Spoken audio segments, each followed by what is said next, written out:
మరి ఉత్తరం చూద్దామండి. వినయ్ ఖమ్మం నుంచి రాస్తున్నారు. కళలు నిజమేనా? అసలు ఎందుకు వస్తాయి? తెలియజేయగలరు అంటూ రాస్తున్నారు. కళలంటే కళలు అంటారు. అంటే అన్నీ నిజం కావాల్సిన అవసరం లేదు. ఈ కళల్లో కూడా రకరకాలు ఉంటాయి. ఒకడు రోజంతా పరిశ్రమ చేసి అలసిపోయి ఒళ్ళుది లేకుండా పడుకుంటాడు. వాడికి శారీరకంగా కూడా మనకి బాగా విశ్రాంతి లేకుండా ఉంటుంది. కానీ మనస్సు అలసిపోదు. ఎప్పుడు మనిషికి శరీరం అలసిపోతుంది కానీ మనస్సు అలసిపోవాలని లేదు. మనస్సు అలసిపోయేది మనస్సుతో చేసిన పనితోటే మనస్సు అలసిపోతుంది.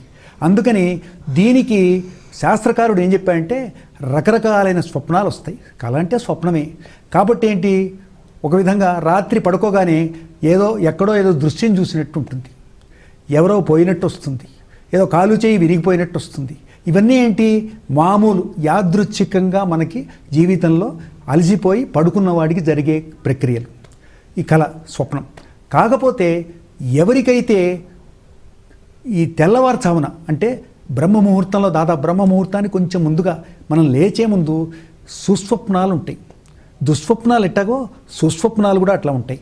ఆ సుస్వప్నాల్లో చాలా వరకు నిజాయితీగా చెప్పాలంటే చాలా వరకు మనకి జరిగేటట్టు కనబడతాయి.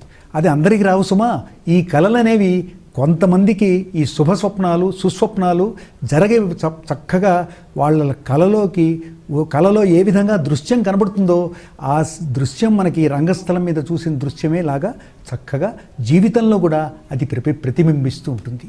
ఇవి జ్ఞానానికి సంబంధించింది, కాలానికి సంబంధించింది, వాళ్ళ మనోభావానికి సంబంధించింది. కాబట్టి ఈ కళలు మామూలు కళలన్నీ కళలే. ఎవరికైతే బ్రహ్మముహూర్తం టైంలో సమయంలో కొంచెం అటు ఇటు అప్పుడు వచ్చే స్వప్నము, అందుకే మన పెద్దవాళ్ళు చెప్తారు, అరే తెల్లవారుజామున వచ్చే మంచి స్వప్నంలో వస్తే వెంటనే లేచిపోరా అంటారు. పడుకోకూడదు. అక్కడ పడుకోకూడదు, ఎవరికి చెప్పకూడదు. రెండు రకాలని. మనకేంటంటే మనకి ధర్మశాస్త్ర ప్రకారం గోప్యత అనేది ఎక్కువ. ఆ గోప్యతలోనే అంటే ఏంటంటే చెబితే ఏంటంటే దానివల్ల మనకి రకరకాల ఆలోచనలు వస్తాయి. వాడేమన్నా అంటే మనకి మనస్సు కొంచెం చివుక్కుమంటుంది, మనస్సులో మన భావాలు మారుతూ ఉంటాయి.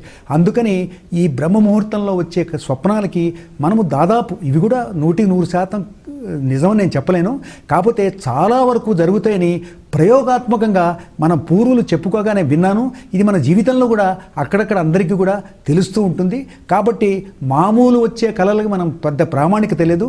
ఇటువంటి సుస్వప్నాలకి ఈ బ్రహ్మముహూర్తం సమయంలో వచ్చే స్వప్నాలకి మాత్రం చక్కగా మనం దీన్ని లెక్కలోకి తీసుకోవచ్చు.